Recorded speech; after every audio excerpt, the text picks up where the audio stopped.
Welcome. It's time to settle down. Dim the lights, relax, and just listen. Let the rain outside, or maybe the quiet inside, set the mood. We have an hour of unsettling tales ahead, stories gathered from the shadows. Make sure you're comfortable. Our first story starts now. I was returning with the herbal tea my client, Arthur, had requested when he erupted from the therapy room, colliding with me hard enough to send ripples through the steaming mug. By some miracle, I managed to keep the tea from spilling, stumbling back against the corridor wall. He didn't even register my presence, charging headlong toward the main exit of the practice suite. Blast it, chaos like this always seemed to happen when my part-time receptionist wasn't here to act as a buffer. I quickly set the mug down on a small console table and hurried after him. Arthur, I called out his assumed name. He radiated a palpable fury, a dark energy so thick I could almost imagine it swirling off his shoulders like heat haze. He wrenched the heavy frosted glass door of the suite open and bolted out into the building's main hallway. I gave chase, reaching the elevator bank just as the polished steel doors slid shut in my face. The indicator light showed the car descending rapidly. I briefly considered the stairwell 9 flights down, but knew I'd never catch him. Defeated, I turned back towards the suite, my mind already racing. I needed to get to my office, call his emergency contact, his sister. I recalled, try to ensure he didn't harm himself or others. I pushed open my office door and stopped cold. Arthur was sitting calmly in the client chair opposite my desk.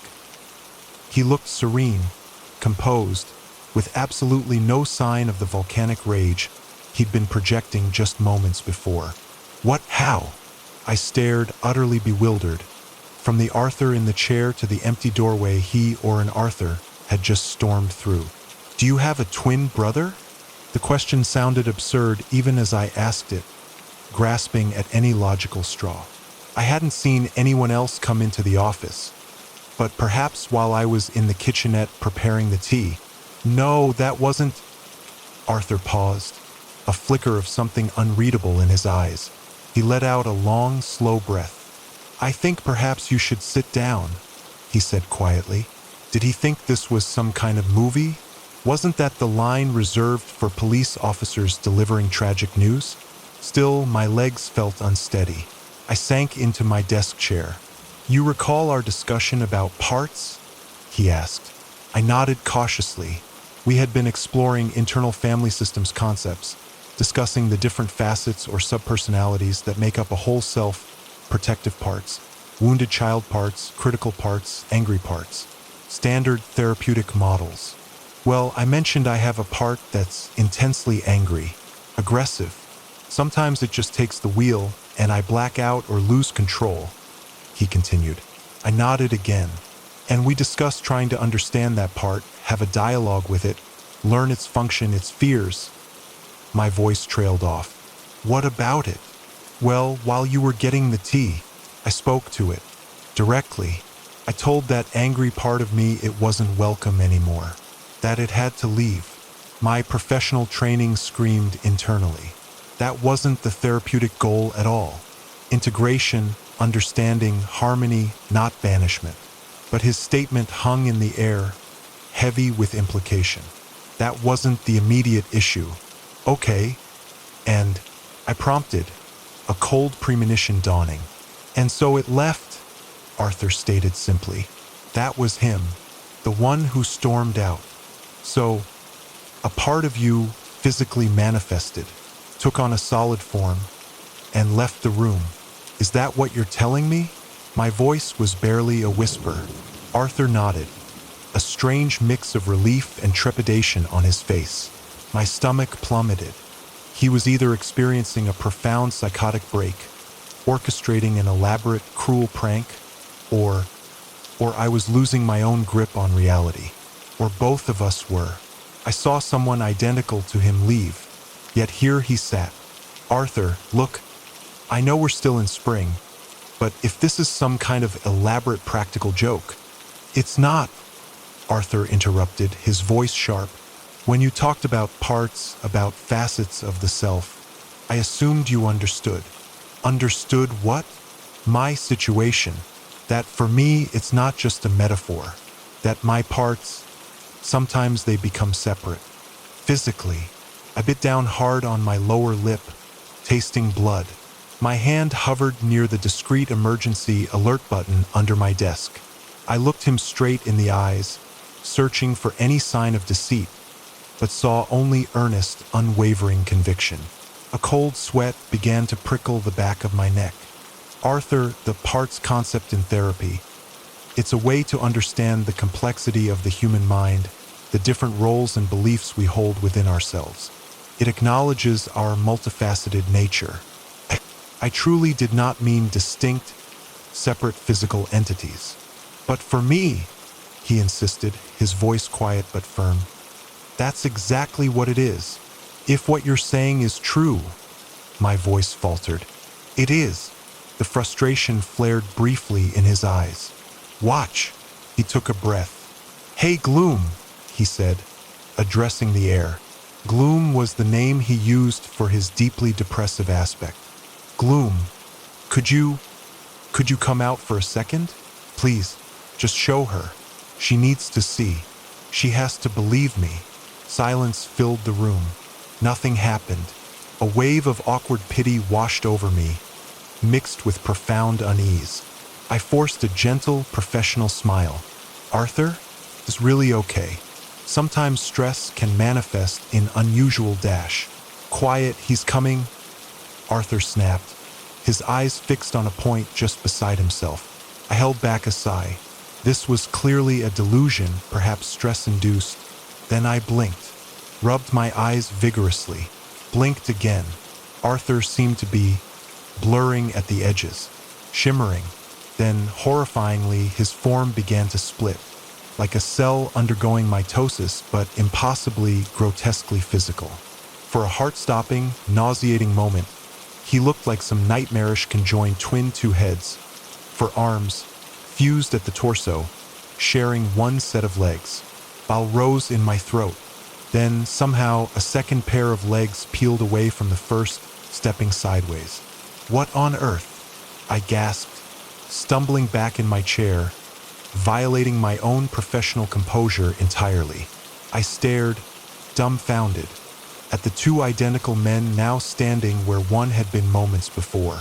The second Arthur, the one who had just emerged, was a perfect physical copy, yet his entire being radiated misery. His shoulders slumped, his features sagged, his eyes were downcast and hollow. He looked like a man carrying the weight of the world, about to crumble under it. Okay, come back now, Arthur once said, his voice strained, directed at Arthur too. Gloom. Gloom looked at the floor for a long moment, then, with an air of infinite weariness, slowly lifted one foot, then the other, and seemed to emerge back into Arthur one. The transition was fluid yet fundamentally wrong, like watching film run in reverse, leaving one Arthur standing there, looking drained. I sank back into my seat, limp. Good grief. What is happening? I've been like this my whole life, Arthur said, his voice heavy with exhaustion. Different parts of me. Sometimes they take over this body, he gestured to himself, and I lose time, lose control. Other times, they just step out, live their own lives for a bit, do whatever they want. He exhaled slowly. It's exhausting and terrifying. It's such a relief to finally tell someone who might understand the framework, even if not the physicality. So, right, my brain felt like scrambled eggs. I wanted to run. I wanted to wake up. I tried desperately to rationalize, to find a psychiatric label, a neurological explanation. Nothing fit what I had just witnessed. Yet, stranger things had happened. The edges of reality sometimes felt thinner than people like to admit. So you have aspects, entities, that can physically leave your body and return. How does that work? Conservation of mass? Where does the extra material come from? Does your consciousness split? Or, no idea, Arthur cut me off. Never wanted to find out. Sounds like a one-way ticket to a government lab. His brow furrowed, and suddenly his expression shifted. A cold, calculating smirk twisted his lips, instantly recognizable as entirely different from the Arthur I knew, or the miserable gloom. And if you ever breathe a word of this to anyone, Doctor, I'll ensure you regret it. Permanently. My eyes widened, my breath hitched. I instinctively started to rise, ready to bolt. Just as quickly, Arthur's face softened back into its usual worried lines. Sorry. Oh heavens, I'm so sorry. That wasn't me. That was Malachi. Malachi, the name Arthur used for the part he described as cold, calculating, and terrifyingly homicidal. The part that made meticulous plans. Hearing about such a part metaphorically was one thing. Realizing it was a distinct entity that could potentially stand before me, physically separate, holding a weapon, that was another thing entirely. Maybe tell Malachi that, well, client confidentiality is paramount, naturally, but direct threats might complicate that, legally and ethically speaking. My voice trembled slightly. Arthur's expression contorted again. For a stomach-churning second, a second face seemed to push outwards from the side of his head, like something trying to tear its way free. One face wore the cold smirk of Malachi. The other was Arthur's, twisted in fear and effort. Arthur shut his eyes, gritting his teeth. With a sound like wet cloth ripping, the second face retracted, sucked back in. Arthur gasped, sweating. I'm sorry, he panted. He's strong sometimes. I'll try to keep him contained.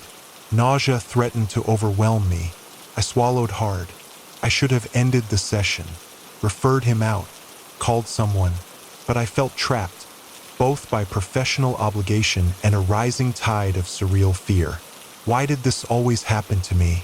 You can't hurt her, Arthur suddenly hissed, seemingly arguing with himself or with Malachi. I closed my eyes, a wave of profound weariness washing over me. Fear morphed into a heavy, dull resignation. I opened my eyes, took a slow breath, and calmly sat forward again, folding my hands on the desk. My breaking point had been reached and passed. Something inside just shut down. I see, I said, my voice flat. So, the first one, Fury, the angry one who stormed out. We need to get him back. Correct, I asked, shifting into problem-solving mode, however absurd the problem. Have they escaped like that before? Left entirely? No, I've never told one to leave before, Arthur clarified. They've emerged. At bad times. Usually, they're smart enough not to do it with witnesses. And definitely never in front of more than one person, let alone charging out into public like that. So, others have seen this. A few. Ex-girlfriends, mostly. They usually convinced themselves they were hallucinating or that I was playing tricks, especially when I denied everything afterwards. Ah, right. Okay. Well, okay then. My mind felt like it was grinding gears. We have to find Fury, Arthur said, his voice regaining some urgency. Fury was the name for the angry part. We? I wanted to ask, but bit my tongue. Yes, we need to get him back. And then, perhaps focus on integration, helping all parts coexist, understand each other's roles, not banishing them. So you don't have entities physically jumping out of you. Arthur frowned deeply.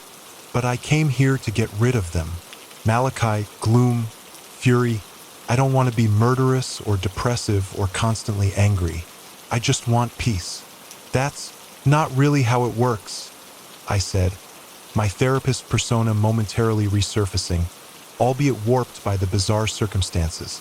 Those parts exist for a reason, often protective, even if their methods are extreme. Banishment isn't integration. Healthy function involves harmony, understanding. I trailed off, realizing how insane this sounded now. Look, even Malachi, many people have dark impulses. It's about managing them, keeping them in check with other, healthier parts. Arthur looked ready to argue. Then his eyes suddenly lit up with an idea. I know where Fury might go. He grabbed his phone, fingers flying across the screen. There's this place downtown, an axe-throwing bar. He loves breaking things when he's raging. It's his go-to cool-down spot. Right? I said slowly. And if you walk in there, while he's also there, won't people notice there are two of you? Twins, Arthur said instantly, echoing my earlier desperate guess. Obviously. And if Gloom or Malachi decides to pop out too? Triplets. A wide grin spread across Arthur's face. He seemed to be finding this situation far more novel than terrifying now. I did not share the sentiment.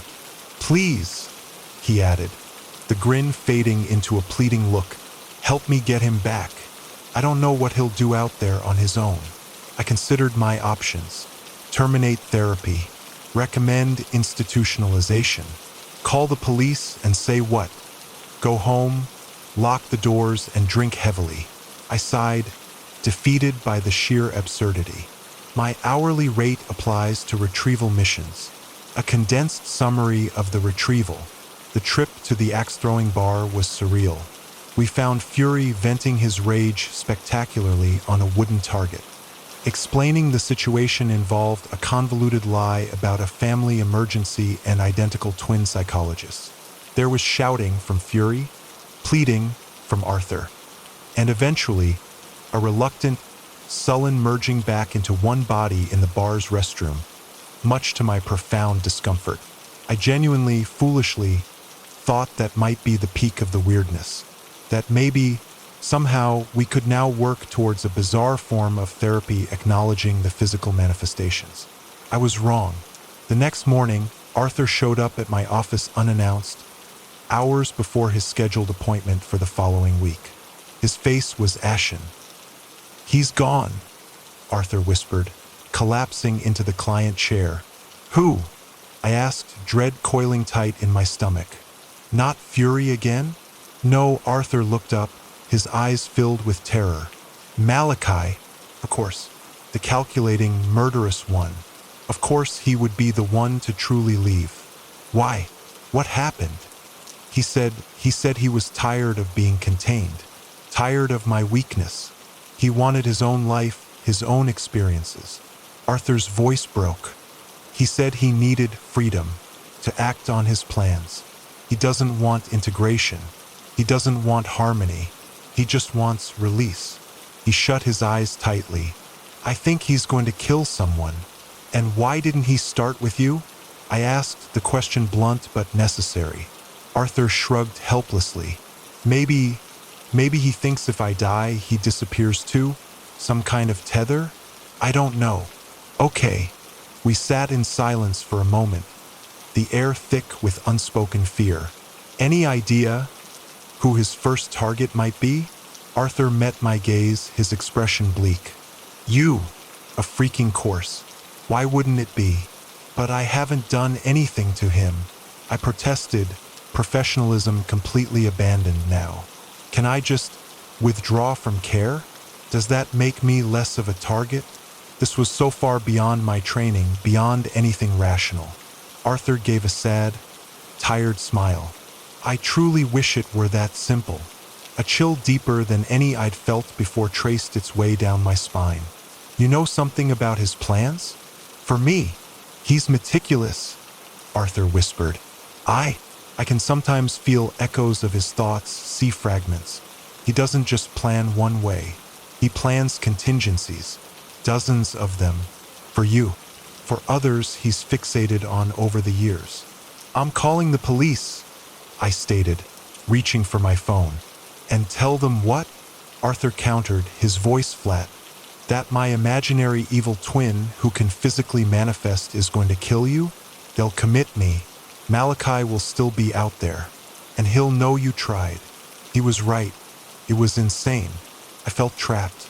How could I possibly explain this? I need to leave, I said decisively. Get out of the country. Go somewhere he can't follow. Arthur's eyes lit up, mirroring my own desperate hope. That could work. My passport is at home. He doesn't have one. He wouldn't be able to leave legally. Right? Relief, sharp and giddy, flooded me. A simple solution. A drastic one, but simple. Avoidance. And maybe a long vacation while doing it. Okay, I'm booking a flight. Somewhere remote. Somewhere he'd hate. He dislikes humidity and anywhere without reliable Wi-Fi, Arthur offered helpfully. Good to know. Okay, I'm not telling you where, just in case Malachi is listening in somehow. Understood, Arthur nodded. He hesitated at the door. I am truly sorry you're caught in this.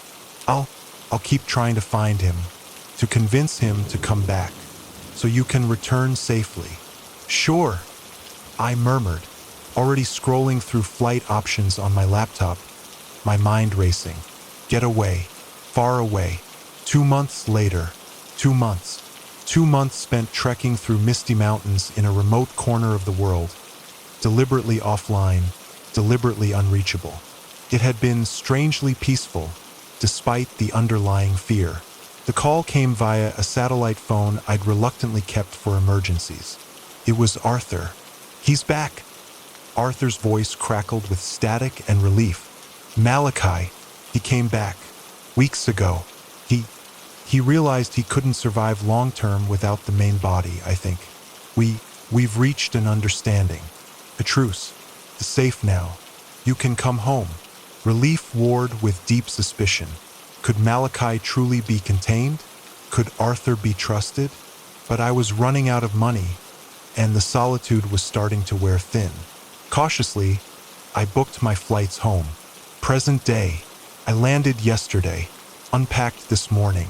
The familiar surroundings of my apartment felt both comforting and alien after my abrupt departure. Work emails were piling up. Clients needed rescheduling. Life had to resume, even if it felt like walking back into a minefield. I was trying to mentally prepare for the inevitable first session back with Arthur when the doorbell rang. Sharp, insistent. My heart leaped. Too soon. Way too soon. I wasn't expecting anyone. Pizza, maybe? I hadn't ordered any. I crept to the peephole. It was Arthur, standing on my doorstep, rocking slightly on his heels. But something was wrong. His eyes seemed flat, glassy, and he was wearing a smile. A wide, fixed, unnatural smile that didn't reach his eyes. It looked plastered on, hollow. I didn't open the door. Arthur? What are you doing here? I just got back. Wanted to welcome you home. His voice came through the door, slightly distorted, lacking its usual anxious cadence. Smooth. And I have something important to share. Couldn't wait for office hours. My blood ran cold. I never gave clients my home address. Not ever. How did he find me? How did you get my address, Arthur? I kept my voice steady, betraying none of the panic clawing at my insides. The hollow smile outside the peephole seemed to widen. Malachi is very resourceful. It wasn't Arthur. It was Malachi wearing Arthur's face. Had he been free this whole time? Had Arthur liet? Or was Arthur gone? He wasn't calling out anymore, just standing there, waiting, smiling that empty, terrifying smile. I backed away from the door, heart pounding. I needed to call the police. Now, just as I reached for my phone on the kitchen counter, it buzzed. A text message from an unknown number. Check on Chloe and Megan and your parents. Addresses attached. Puffy needs his walk soon, doesn't he? Decisions, doctor. Make the call. See what happens. My breath hitched. He knew their names. He knew their addresses. He knew my dog walker's schedule. He was watching them. Right now. How? Don't open the door, I muttered to myself, grabbing the heaviest kitchen knife from the block, my hand shaking. He couldn't get in if I didn't open it. But he didn't need to get in here, did he? Not if he could reach them. What do you want? I yelled through the door, stalling, trying to think. Integration, the voice replied, smooth and mocking. You wanted harmony, Doctor. All parts living together. Malachi just thinks some parts are more essential than others, like him, and maybe you. Could I warn them without him knowing? Could I call the police without triggering something terrible? He seemed to anticipate my every thought. I backed into my bedroom, locking the door, then the adjoining bathroom, locking that too. Trapped. I needed a plan, but all I could think about were the faces of my loved ones. Oblivious. While this thing wearing my client's face stood outside my door, holding their lives in his hands. My phone felt impossibly heavy. Which call do I make first? No one knows this. Not my sister, not my closest friends. Writing it down feels like carving it into stone, making it real in a way I haven't let it be. Maybe that's the point. Maybe someone needs to read this to know before tonight repeats itself. It's been precisely 12 months since Clara, my wife, was killed. She was driving home from that gallery opening downtown, the one she was so excited about. A drunk driver ran a red light. Instantaneous, they said. No suffering. Small comfort. She was everything vibrant and grounded in my chaotic world. I was the one prone to anxieties. She was the calm center. Losing her wasn't like losing a part of me. It was like the whole structure collapsed. The immediate aftermath is a blur. Formalities, condolences, the suffocating weight of shared memories in an empty apartment. I didn't process it, not really. I shut down. Work, friends, basic routines, all faded into a gray fog. I started sleeping erratically, often finding myself wide awake in the dead silence of our apartment. The city lights outside painting cold, in different patterns on the ceiling. The silence became the enemy. It stretched, allowing grief to pool in the corners. And then something else started to fill it. The first time I heard her voice again, it was just past midnight. The apartment was still, the only sound the hum of the refrigerator. I was lying in bed, staring at the dark ceiling. Daniel? You awake? Faint, a whisper, unmistakably Clara's voice, tinged with that playful late-night tone she used. It seemed to come from just outside the bedroom door in the hallway. My heart seized, not in fear, but in a sudden, agonizing surge of hope and disbelief. I scrambled out of bed, yanked the door open, flicked on the hall light. Empty, silent. The deadbolt on the front door was firmly locked. All windows secure. Nothing. Just the lonely echo in my own ears. The next night, it happened again. Same time, same quiet question. Daniel? You awake? Auditory hallucination. Grief manifesting physically. Sleep deprivation. Stress. I recited the rational explanations like a mantra. They made sense. They had to make sense. But the voice persisted. Night after night. Always just past midnight. Always her question. Then the soft footsteps began. A light tread in the hallway outside my closed bedroom door, pacing slowly back and forth for a minute or two before fading. Too light to be the neighbor upstairs. Too distinct to be the building settling. I started locking my bedroom door. A flimsy interior lock, but psychologically necessary. I played ambient music, podcasts, audiobooks, anything to fill the silence. It didn't matter. Just after midnight, the question would somehow cut through the noise. And sometimes the footsteps followed. Then the knocking, not loud, just 3 soft, distinct taps on the bedroom door. Top, top, top. Followed by her voice, closer now, right against the wood. Daniel, let me in. It never sounded angry, never demanding, just insistent, filled with a quiet longing that tore at my grief-stricken heart. I started barricading the door at night, pushing a heavy armchair against it. Irrational, yes, but the alternative, believing it was real, was worse. Or was it? Then things started appearing. Small items, intimately hers. Things I knew were packed away in boxes stacked in the spare room closet. Her favorite cashmere scarf, dove gray, draped inexplicably over the back of the living room sofa one morning. A single, pressed wildflower, the kind she used to collect on our hikes, lying on the kitchen counter, beside the kettle I hadn't used since she died. A specific, artisanal brand of dark chocolate, her guilty pleasure with one square missing, left on my nightstand. Every few days, a new, impossible token. The past wasn't just leaking. It felt like it was being curated, laid out for me, by her or by something else. Something trying to mimic her, to lure me with memory. Last week, I found her old leather-bound journal lying open on my desk. She took it everywhere. It had been in her handbag in the car that night. The police returned her bag, but the journal wasn't inside. They specifically noted it was missing from the accident scene inventory. I was certain of it, yet there it lay, open to the last page she had written in.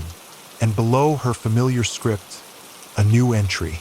Just 3 words, written in a handwriting that was almost hers, but subtly wrong, stiffer, more deliberate, lacking her usual flourish. Waiting for you. That's when the fragile wall of rationalization crumbled. This wasn't just grief playing tricks. This was active, intentional. Something was reaching across the veil, using Clara's memory as a key. I became frantic. I stayed at my sister's place for a few nights. The voice followed, whispering just as I was falling asleep in her guest room. I drove hours away to a motel in the middle of nowhere. Didn't even turn on the TV. Just past midnight, 3 soft taps echoed on the motel room door. There's no escaping it. It's tied to me, not the place. And the voice, it's changing, slowly degrading. Each night it sounds a little less like Clara. The cadence is flatter, the warmth gone. Sometimes there's an undercurrent of static, a faint digital buzz beneath the words, like a recording played too many times, stretching and warping, like the mimicry is becoming strained. If it's really Clara, why does the echo fade? Why does the imitation fray? Tonight marks 1 year since the accident. The silence in the apartment feels different, expectant, charged, and the sounds started early, not waiting for midnight. Footsteps are pacing the hallway now, slower than usual, heavier, more deliberate. The knocking comes, 3 heavy thuds against my bedroom door, stronger than before. Then the whisper right against the wood. Not her voice, flat, cold, almost metallic. Daniel, let me in. I shouldn't. Every rational thought screams against it. This isn't her. This is something else, wearing her voice like a costume. But the grief, the desperate longing to see her, even an echo, even a phantom, wars with the fear. What if tonight is different? What if opening the door brings resolution, an end to the haunting one way or another? Maybe it won't stop unless I confront it. I'm standing now. The armchair is pushed aside. My hand trembles as it reaches for the doorknob. The cold metal meets my skin. I take a breath, and instead of turning the knob, I press my forehead against the cool wood. You're not Clara, I say, my voice low but steady, surprising myself with its firmness. Whoever you are, whatever you are, leave me alone. You're not her. There is a dead silence from the other side. The presence I felt, the waiting energy, seems to recoil. Then a sound begins. Not a whisper, not a voice. A low, electronic hiss, like pure static, growing rapidly in volume, accompanied by a high-pitched, oscillating whine that makes the fillings in my teeth ache. It builds to an unbearable intensity, pressing against the door, against my ears, against my sanity. Then, abruptly, silence. The presence is gone. The air feels normal, clean, empty. I don't know what I faced. I don't know if confronting it banished it or merely paused it. But for the first time in a year, the silence feels truly silent. I slide down, back against the door, shaking, not from fear anymore, but from the release of a year's worth of tension. I don't know what tomorrow brings, but tonight, at least, the echo has faded. Let me preface this by stating I've always been grounded in reality. Those paranormal investigation shows never appealed to me. Frankly, most seemed like utter nonsense. Horror movies don't do it for me either. I prefer logic and reason. Things that go bump in the night belong strictly in fiction. At least that's what I firmly believed. The last few weeks, however, have left me questioning that certainty, confused about events I can't readily explain. That's why I'm writing this down, hoping maybe laying it out will bring clarity, or perhaps someone else has experienced something similar. To give you some background, I work in the self-storage industry. Been doing it for about 3 years, and I finally landed a general manager position about 4 months ago, which meant getting my own facility. I lucked out. It was a brand new construction, gleaming and modern, which only makes the recent strangeness feel even more bizarre. My job, essentially, is running the place alongside my assistant manager, Chloe. Our schedules mean we each end up working alone a couple of days a week. We split our time between the front office and patrolling the property. Being new, the facility is entirely climate-controlled, 4 floors this time, around 650 units.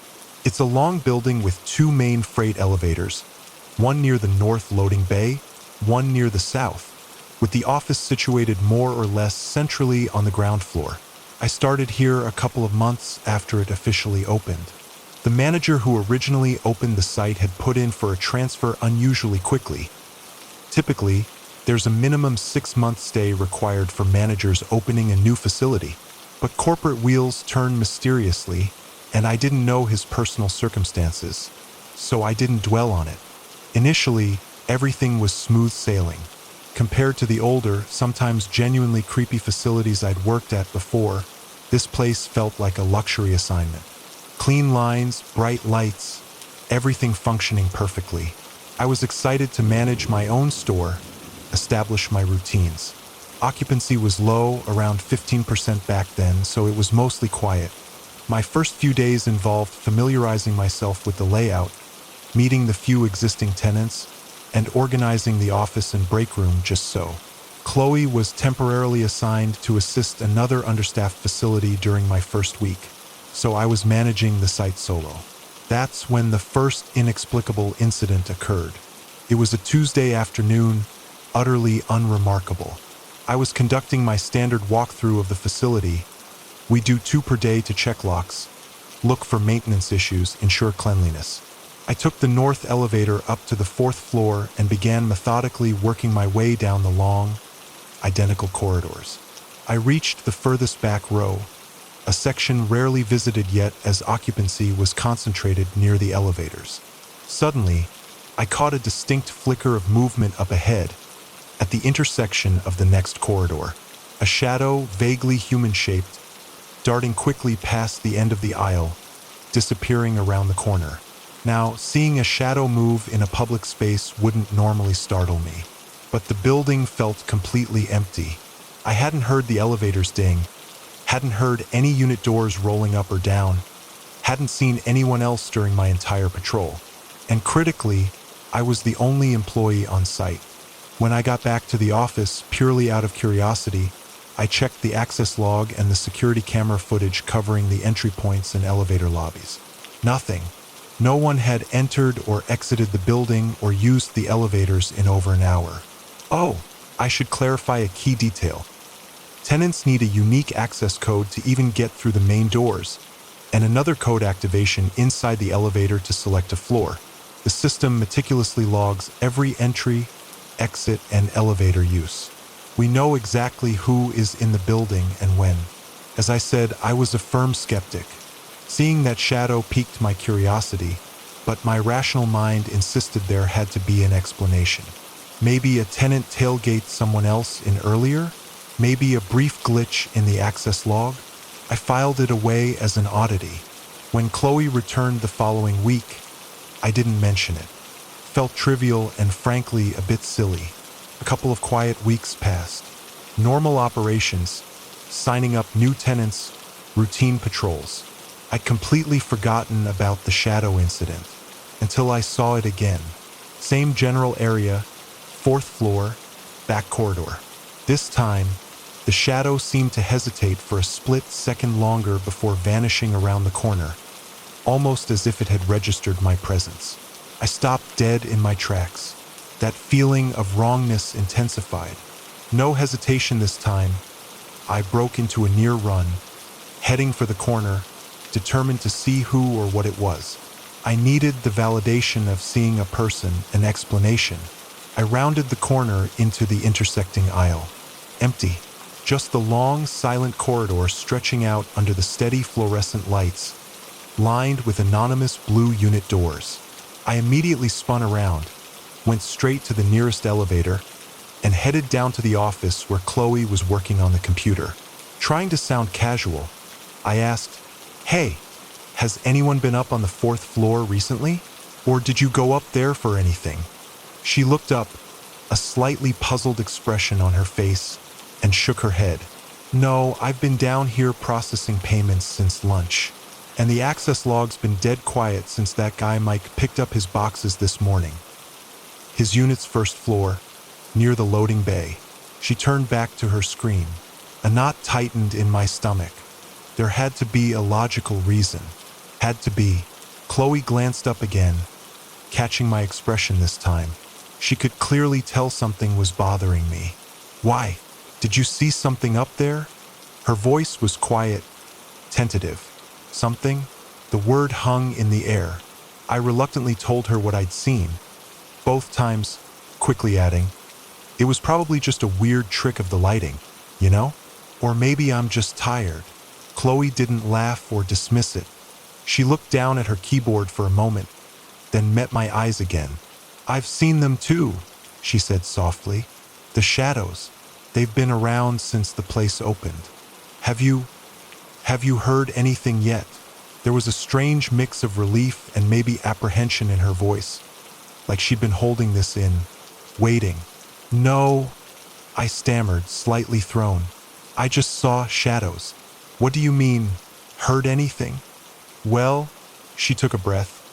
"I wasn't sure if I should say anything, didn't want to sound crazy, but odd stuff has been happening here since day one. When we first opened, before any tenants really moved in, I found something weird." She paused. Up on the fourth floor, back corner, tucked inside an empty unit, someone had drawn this really intricate symbol on the concrete floor. Looked like chalk or maybe salt, and there were these small piles of herbs in the corners, like really strange ritualistic-looking stuff. I cleaned it up immediately, figured it was maybe leftover from construction workers messing around, but it felt weird. I couldn't help a small, disbelieving laugh escaping. "Symbols? Herbs? Seriously?" Chloe nodded, a small smile playing on her lips, acknowledging the absurdity. "I know. Sounds ridiculous, right?" Her smile faded. "But still, what if it means something?" She shrugged, trying to appear nonchalant. "Nah," I said, forcing confidence I didn't feel. "Just weird coincidences. Superstition." Part of me felt vindicated. I wasn't losing my mind alone. But another, larger part felt a growing dread. If Chloe was experiencing things too, maybe debunking this wouldn't be so easy. What was going on in this brand new building? That conversation was 3 weeks ago. I haven't seen any more shadows since then. But this afternoon I heard them, just like Chloe had asked. I was doing my second walkthrough, back up on the fourth floor, approaching that same back corner intersection. Before I even reached the corner, I heard voices. Soft, murmuring conversation. Indistinct, too low to make out words, but definitely two different female voices, calm, conversational. You can probably guess what happened next. The moment I turned the corner, silence. The corridor was empty. And yes, according to the access log and Chloe back in the office, I was completely alone in the entire 4-story building. So that brings us to now. What am I supposed to do? The skeptic in me desperately wants to cling to logical explanations. Acoustics, drafts, shared stress causing heightened senses. Maybe Chloe and I are both subtly influencing each other's perceptions. But the rationalizations feel increasingly thin. The memory of that found symbol, Chloe's quiet confirmation, the shadows, and now the voices. It's piling up. I'm not asking for ghost hunters, but has anyone experienced anything like this in a new building? Is there some logical phenomenon I'm missing? Or am I just stuck managing a facility that came with something extra? For now, I'm documenting everything, and maybe investing in a small, discreet audio recorder for my next solo walkthrough of the 4th floor, just to see what the silence really holds.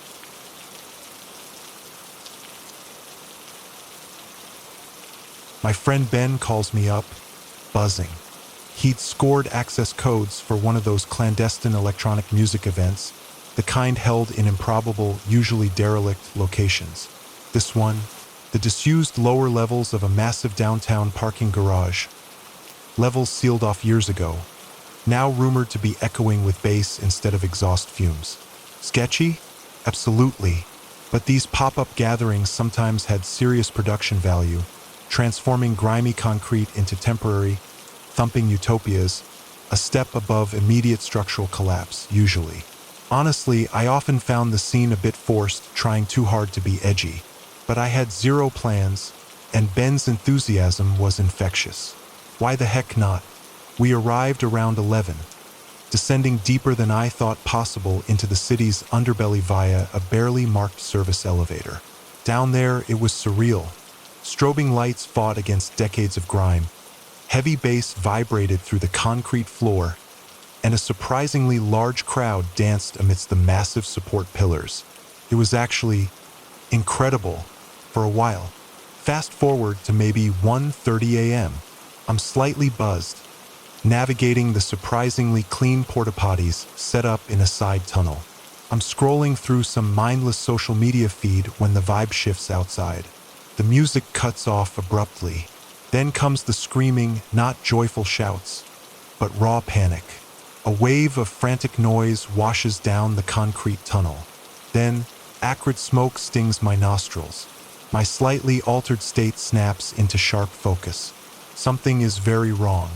I burst out of the porta potty area into pandemonium.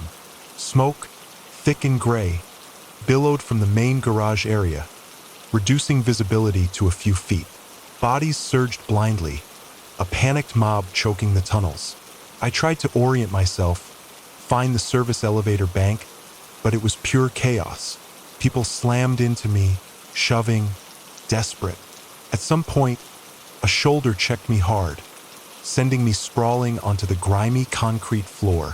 For a terrifying minute, I was crawling, trapped in a sea of panicked legs, the smoke burning my eyes and throat.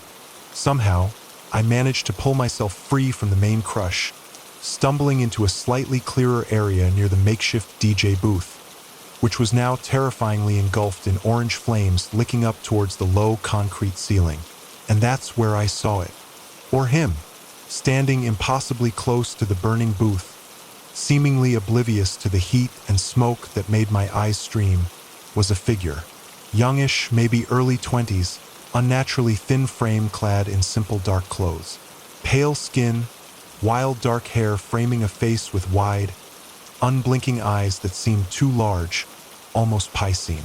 He held a small, sleek object, not a camcorder, maybe a sophisticated audio recorder or some kind of scanner, pointed vaguely towards the chaos. He showed zero reaction to the inferno beside him, no sign of burns, no coughing from the smoke. He just stood there, static, observing. Was he looking at me? Through the smoke and flickering flames, it was hard to tell, but I felt a cold certainty that his unervingly calm gaze was fixed right on me, kneeling there amidst the debris. I stared, mesmerized by the sheer wrongness of the image, for maybe 3 seconds before the lack of oxygen became unbearable. Survival instinct kicked in. I scrambled to my feet, turned, and ran blindly away from the fire, away from the figure, pushing through the thinning crowd towards where I desperately hoped the elevators were. My next clear memory is collapsing onto the surprisingly cool asphalt of an alleyway outside, gasping, hacking up lungfuls of gray phlegm. My vision swam with pulsing orange blotches.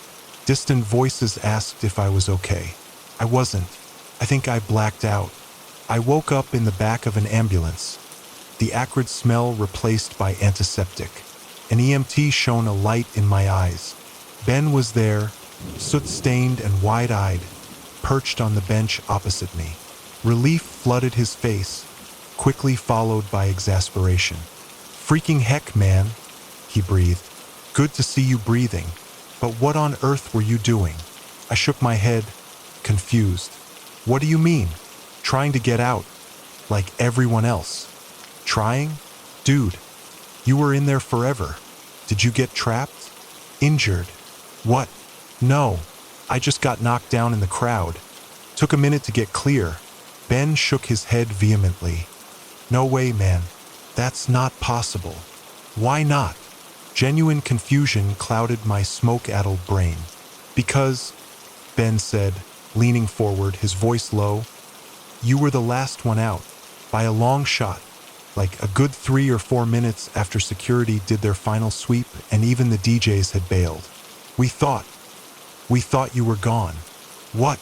The word felt alien. For minutes, after everyone else? It didn't make sense. I couldn't have been kneeling by that fire for that long. Could I? "What were you doing in there?" Ben pressed. My mind flashed back to the figure by the flames. The calm observer. Had I been watching him? Transfixed? The memory felt slippery, unreliable. Maybe I hit my head when I fell," I mumbled. "Got disoriented." Felt like a weak excuse, even to me. By the time we reached the hospital, the adrenaline had worn off, leaving just exhaustion and a raw throat. I felt physically okay enough to refuse extensive checks. My insurance was garbage, and a huge ER bill wasn't appealing. My lungs burned, but I could breathe. Good enough. The paranoia hit hard over the next few days. Sleep offered no escape, filled with vivid nightmares of fire, smoke, and those wide, unblinking eyes watching me calmly from the flames. During the day, my mind conjured worst-case scenarios. What if that figure wasn't just a hallucination? What if they'd followed me, knew where I lived? Were they watching me right now, through some unseen lens? It was a hellish feedback loop of anxiety. I started drinking more than usual before bed, just to quiet the noise, to maybe blur the edges of the nightmares. Anything for a few hours of oblivion. It sort of worked. After a week, the sharp edges of the paranoia began to dull slightly. Sleep came in fitful bursts.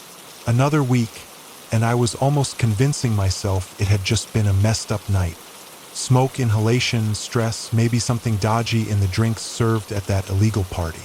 I almost died, but didn't. Time to move on. Forget the figure.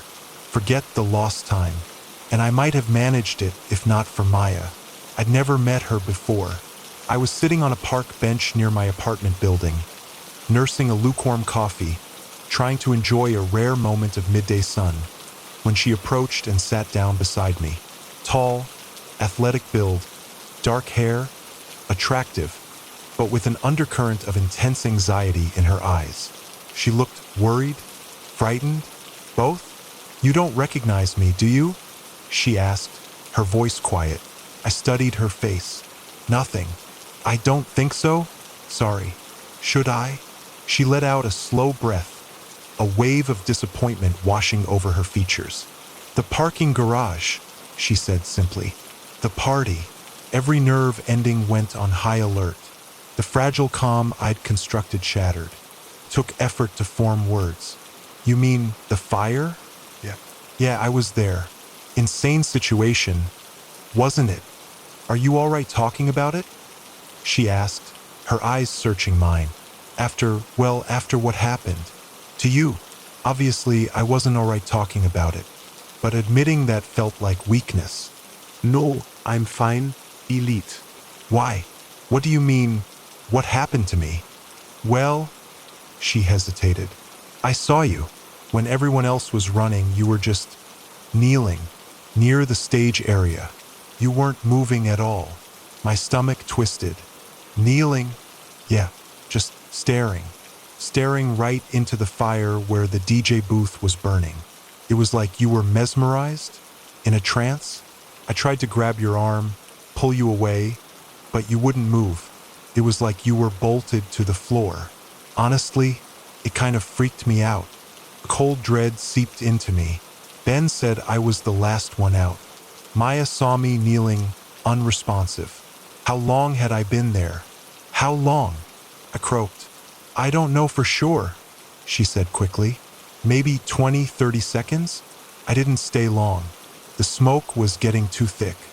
Sorry. And what was I staring at? I needed to know. What? In the fire. You said I was staring into it. Did you see anything in it? She shook her head, frowning slightly. No. I don't think so. Just flames. It was bright, hurt my eyes. I just saw you kneeling and tried to help, then ran. I nodded slowly, trying to process this confirmation of my lost time, my strange behavior. We sat in silence for a minute. The park sounds suddenly muted. Are you okay though? She asked eventually, her voice soft. You weren't burned or anything? No, not really, I managed. My throat felt raw again. I looked down at my coffee cup, then felt her hand gently touch my arm. It's a relief, you know, she said. Seeing you here, knowing you got out okay. I looked up. Her face was closer now, her anxious expression softening into something like empathy. That you made it. I attempted a smile, stumbled over a reply. Yeah, me too, I guess. She laughed, a short, slightly nervous sound, and I found myself laughing too, breaking the tension. An hour later, after talking about anything but the fire, she invited me over to her place that evening. Said she'd order food, maybe watch a movie, take our minds off things. A red flag should have gone up, inviting a stranger over so quickly. But the shared trauma, her apparent relief at seeing me okay, it created a strange, instant bond. And honestly, the thought of not being alone with my thoughts that night was appealing. I accepted. She wrote down her address on a napkin. I arrived at her apartment building around 7. It was in a part of town I didn't know well, an older high-rise. She buzzed me in with a welcoming smile, takeout containers already open on her kitchen counter. We ate, made awkward small talk, put on some random action movie I barely registered. My mind kept replaying Maya's description of me kneeling by the fire. After the movie, she got a strange look in her eye. Hey, I found something weird, she said, retrieving a small, unlabeled black USB drive from a drawer. Found it on the ground near the garage exit after the fire. No idea what it is. Wanna see? Normally, plugging in a random USB drive is a terrible idea. But nothing felt normal anymore. Curiosity, and maybe a subconscious desire for answers, made me nod. She plugged it into her laptop. The drive contained only a few video files, heavily corrupted, glitchy. The first showed shaky, distorted footage seemingly filmed inside the parking garage before the party. Someone methodically placing small, dark objects, timers, incendiaries, in shadowy corners behind pipes. No faces visible. The audio was just harsh static. Another file showed extreme close-ups. Peeling paint, a discarded cigarette, but a crack in the concrete floor. Pointless details, filmed with obsessive focus. The final file started with more abstract shots, then abruptly cut to the burning DJ booth, filmed from a low angle very close, and just visible through the smoke and digital artifacts. Kneeling right in front of the flames was a figure. Me, just kneeling there, unmoving, staring into the fire. The clip lasted maybe 10 seconds, then dissolved into static. I ripped my gaze away from the screen, feeling sick. What is this? Where did you really get this? Maya, or whatever her name was, had an amused, detached look on her face now. The earlier anxiety was gone, replaced by something cold. "What do you mean?" she asked, tilting her head. "Just some weird files I found. Thought you might find them interesting." "Interesting? That's footage of the fire. Someone starting it. And that was me." She smiled faintly, shaking her head. "Was it? Looks like anyone. Where did you get it?" I demanded, standing up. Her face hardened. "I told you. I found it." The mocking undertone was clear now. "Yeah, right?" I scoffed, backing towards the door. "I'm leaving." "I don't think so," she said, her voice dangerously quiet. "The best part is coming up." "Nope." I turned and bolted for the apartment door, fumbled with the lock, wrenched it open, and ran out into the hallway. Down the stairs, not stopping until I hit the street.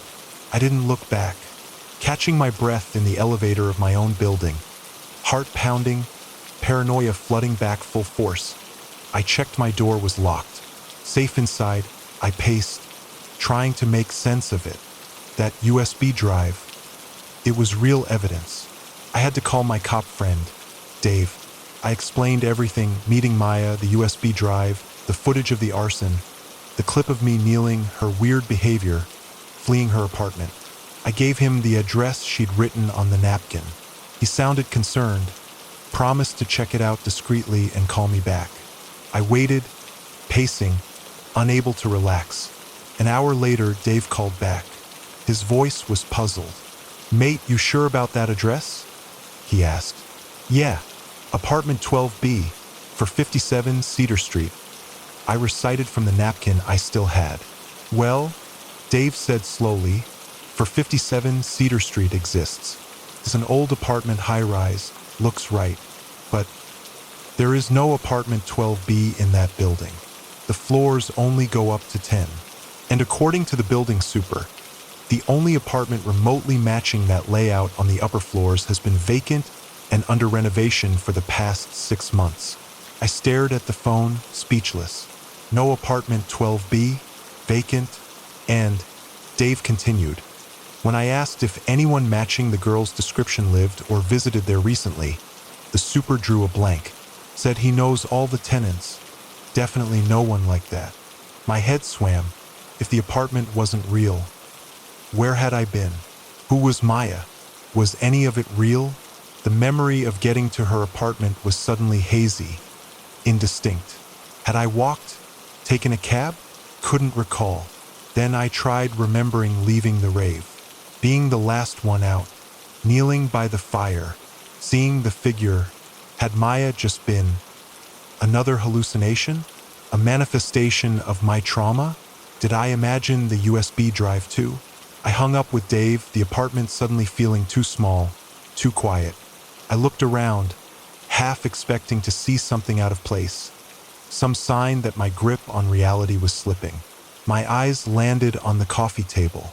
Lying there, next to my keys, was a small, black, unlabeled USB drive, exactly like the one Maya had plugged into her laptop. I haven't touched it. I don't know if it's real, or if I put it there myself in some fugue state. I don't know what's real anymore. The fire was real. The figure by the flames, I think it was real. But Maya, the apartment, the USB drive now sitting on my table, maybe the smoke did more damage than I thought. Or maybe whatever I saw in the fire didn't stay behind in the parking garage. Maybe it followed me home. When we were kids, maybe 11 or 12, my friend Leo hosted a campout in his backyard. His yard backed right up against Black Creek Ravine, a tangled stretch of woods everyone's parents warned them about. Not because of animals, really, but because it just felt off. Stories circulated like folklore, weird lights seen through the trees, unsettling feelings reported by hikers who strayed too far from the main path. Just local spook tales? Probably. But they added an edge to the darkening woods behind Leo's fence. It was high summer, one of those sticky, buzzing nights where the heat lightning pulsed silently on the horizon. The air felt charged, electric. We were hyped up on soda and ghost stories told inside the tent. Around midnight, Leo, ever the instigator, dared us to venture into the ravine. Not far, just to the leaning stones.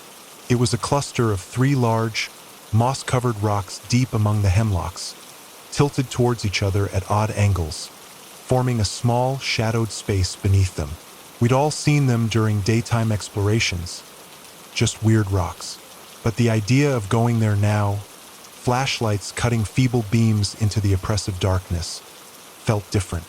Myself, Leo, and our other friend, Sam, hesitantly agreed. We slipped through the back gate, crossed the damp grass, and pushed through the undergrowth into the ravine. The air immediately felt colder, heavier.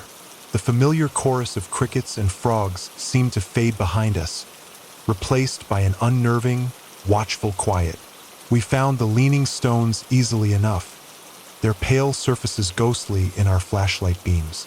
We stood between them, the space feeling strangely enclosed, separate from the woods around us. The silence was absolute now, not peaceful, but tense, like the air was holding its breath. "Why is it so quiet back here?" Sam whispered, his voice tight.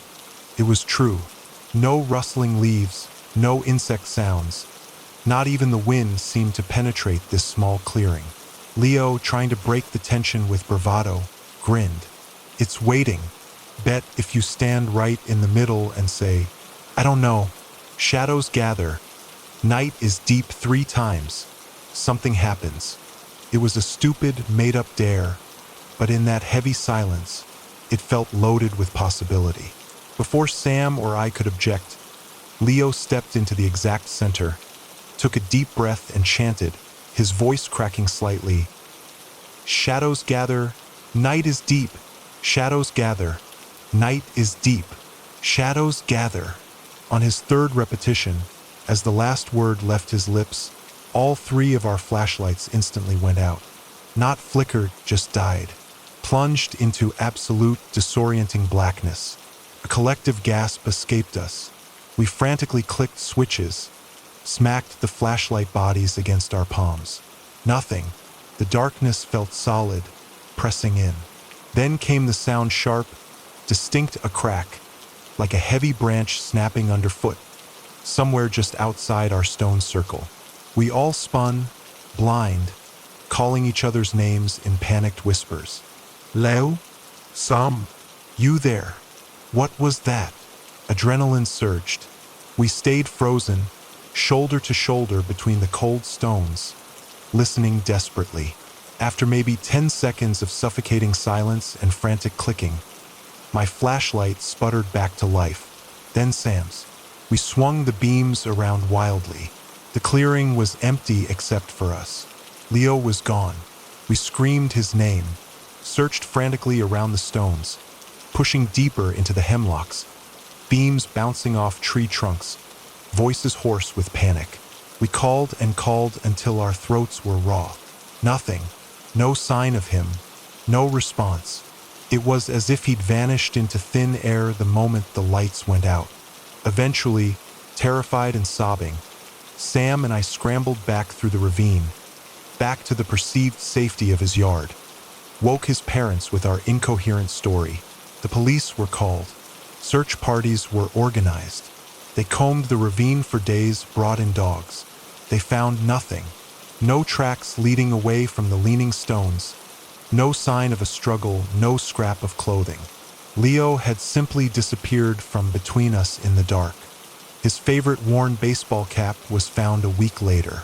It was sitting perfectly centered on the lowest of the 3 leaning stones, right where he'd been standing when he chanted, untouched by weather, despite the rain we'd had. Years have passed. Sam and I drifted apart, the shared trauma and unspoken wall between us. The ravine behind Leo's old house seems darker now, the trees thicker. People still tell stories, though they don't mention Leo much anymore. They don't need to. I moved away for college, tried to put distance between myself and that night. But sometimes, even now, I find them. Small piles of stones, 3 or 4, stacked neatly, appearing without explanation on my apartment windowsill, or on the doorstep when I leave for work, or even beside my bed when I wake up. They're always stones native to that ravine back home, and they always seem to lean towards each other, casting long shadows in the morning light.